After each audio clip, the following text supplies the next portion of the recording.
Did you see what's going on? Obviously, you've seen what's going on in California. But the governor gave this creepy fucking speech where he was talking about speculators coming in and talking about what to do with the land of all these homes that have been burnt down while it's still only 6% contained. And he did this little dance like, I've been talking with these, with the governor of Hawaii about what to do. We got some ideas. A speculator, we're gonna have some meetings. Like, he's really? Oh, California Governor Gavin Newsom is now calling his city's homeless encampments unacceptable, which is odd since he's the guy who, made them acceptable, turning sidewalks into red carpet events for drug addicts, thieves, and unemployed CNN anchors. On Monday, he urged cities to ban the camps from sidewalks, parks, and other public areas. So after years of denying the problem, he's now pretending to fix it, which is like putting on a condom as you're leaving a whorehouse. Who hasn't? It started with a smug smile and ended in complete political demolition. Somewhere in between, Gavin Newsom forgot which camera to panic into. Joe Rogan came swinging with facts like kettlebells, Greg Gutfeld dropped punchlines sharper than California taxes, and what followed? A brutal, slow-motion policy meltdown. No smooth talk, no slick hair gel could save Newsom from the fallout. This wasn't a debate, it was a public unraveling.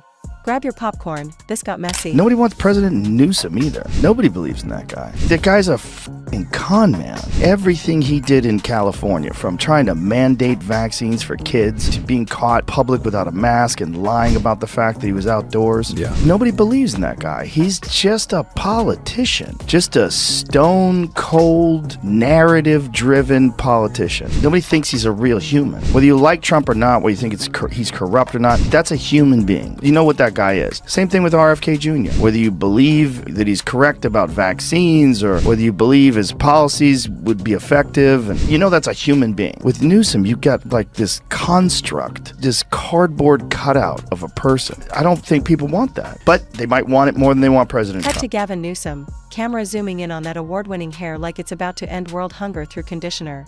He's at the podium, radiating the confidence of a man convinced the planet needs more of him. And then, boom, voiceover. Drops like a mic. Because when two bulldozers of BS detection lock onto California's sparkle prints, it's not a policy debate, it's a stylish, slow-burn demolition. Think less conversation, more collapse, with a whole lot of flair. Gavin ponders why Dems lost. We lost the popular vote and we lost the electoral vote. We got crushed. But Kennedy, I think the answer is yes. Was it because of Israel? Yes. Interest rates? Yes. Too woke? Yes. It's like every bad policy that trickled up to the White House during the Biden administration started in California. That state is responsible for the worst politicians in modern history. And he is at the top of the list, and there are some ignoramuses on that list. Let's talk about Gavin. The man enters a room like he's strutting a fashion show called Government Overreach, but make it sexy. He's the politician's triple threat, a toothpaste commercial smile, TED Talk delivery, and decision-making. That feels like your Wi-Fi stuck buffering.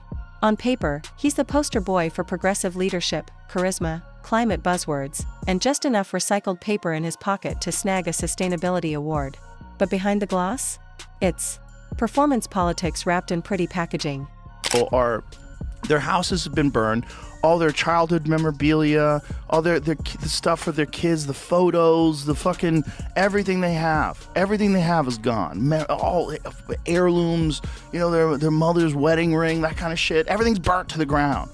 And this guy's like standing in front of all this stuff, and he's got a smile on his face, and he's talking about land use. The development plans. Watch this. Joe Rogan didn't just leave California, he evacuated, like a man who spotted a glitch in the simulation and decided to unplug himself via Interstate 10 East.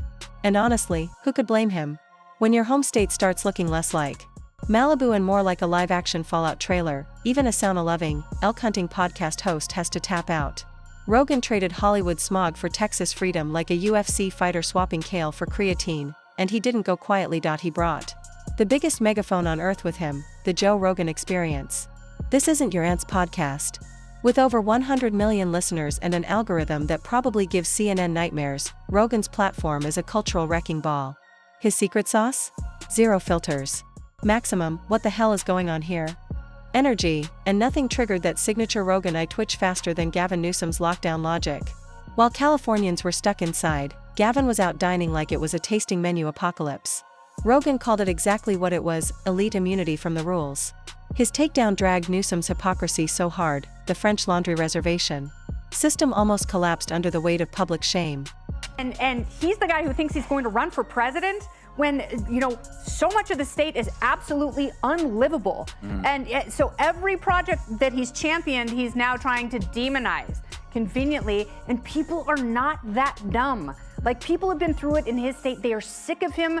They want him to leave. And maybe that's why so many people around him are like, you should totally run for president. So he gets out of the state. Yes. Move away. Tyrus, did he leave out anything? Joe Rogan didn't sound the alarm alone, he brought backup. Doctors, economists, and comedians armed with master's degrees in sarcasm all echoed the same message. California's policies made less sense than a TikTok crypto seminar. Restrictions crushed small businesses while giant corporations skated by untouched.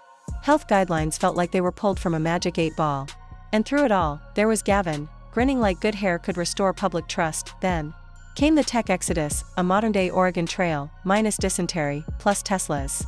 Rogan didn't just rant about it, he lived it. Packed up his studio, fled to Austin, and rebuilt in a place where power outages weren't part of the daily routine. And he wasn't alone.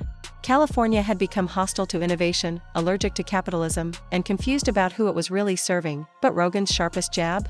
It wasn't data or expert analysis, it was the vibe. The raw, unfiltered experience of someone who saw the cracks from the inside and refused to stay quiet. That hit harder than any policy paper ever could. Down in Hawaii, you had some ideas around some land use concerns he has around speculators coming in, buying up properties, and the like. So we're already working with our legal teams to move those things forward, and we'll be presenting those in a matter of days, not just weeks. With a big smile on his face. Look at the little wiggle he does with his shoulders. Speculator, watch this. Talking to Josh. Look at this little wiggle. It's excited about the possibilities of speculators coming in. And he's saying, we're move forward. We're going to move forward on that. These people lost their homes. A lot of those people don't even have fire insurance because the fire insurance pulled out of California. I think like 69% of fire insurance pulled out of California because they're like, this is too crazy. Like, you guys aren't doing jack shit to manage this. You're not clearing the brush. Joe Rogan didn't wage this takedown solo. He assembled a brain trust.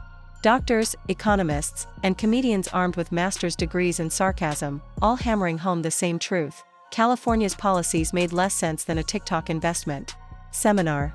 Small businesses took the hits while massive corporations waltzed through untouched.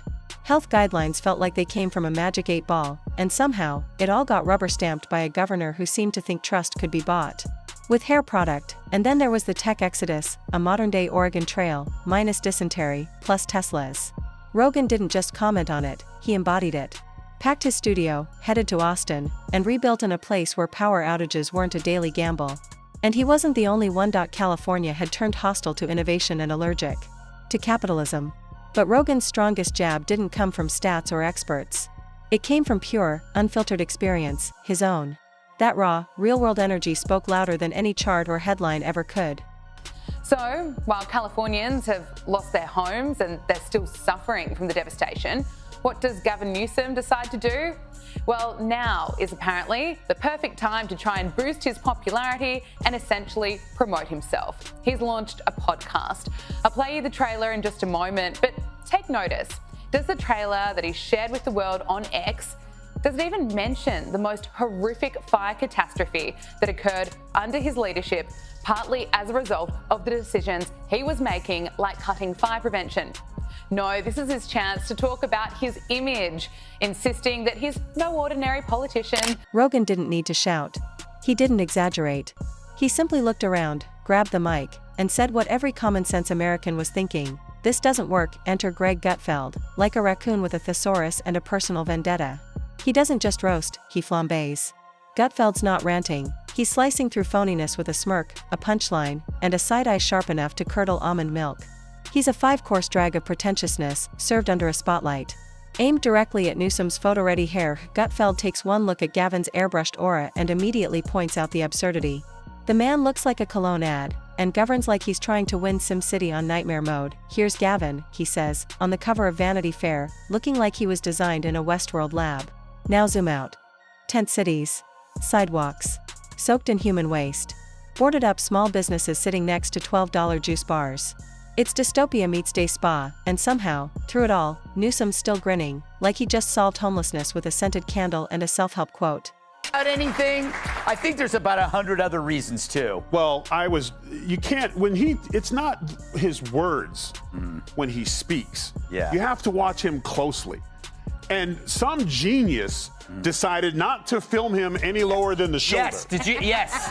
So what did he do? You couldn't see the hands. No, but he sent Morse code. Yes. Go back and watch it. Look at the blinking. Blink, look. Meet me at the house. Like, he's blinking. He's sending, I'm getting there. Hey, just so you know, I'm not wearing pants. But Gutfeld doesn't stop at mocking Gavin's cologne ad aesthetic. He goes straight for the jugular, media worship. He calls out how legacy outlets treat Newsom like a resurrected Kennedy with a recycling bin. But the reality? Less Camelot, more crime-ridden Coachella. Gutfeld's monologue slice deep, exposing the absurd disconnect between glowing headlines and on-the-ground chaos. While news anchors praise Gavin's bold leadership, Californians are playing Russian roulette with rent, gas prices, and their mental health.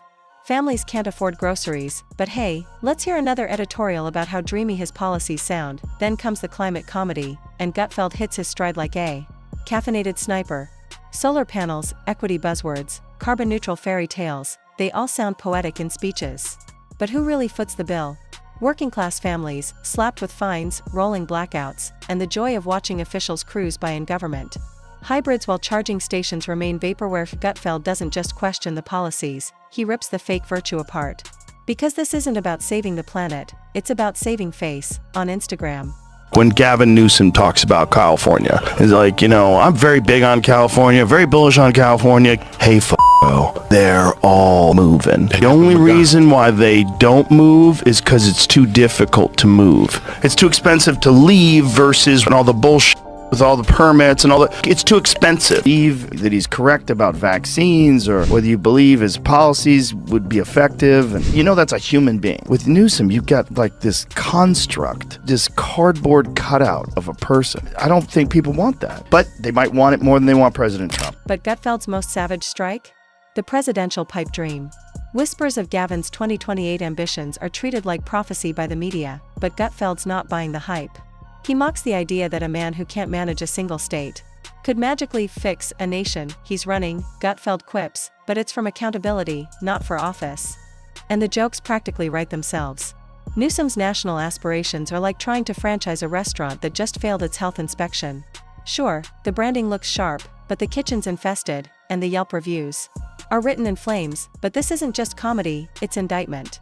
Behind every laugh is a truth too ugly to spin. Then, the crossover nobody expected, but everyone needed, Joe Rogan and Greg Gutfeld, colliding like two wildly different brands of truth-telling chaos, both aimed squarely at the cologne-scented hologram that is Gavin Newsom. They lit the incense, interviewed the experts, and landed on one brutal, grounded truth. Newsom's leadership doesn't just miss the mark, it evaporates the target.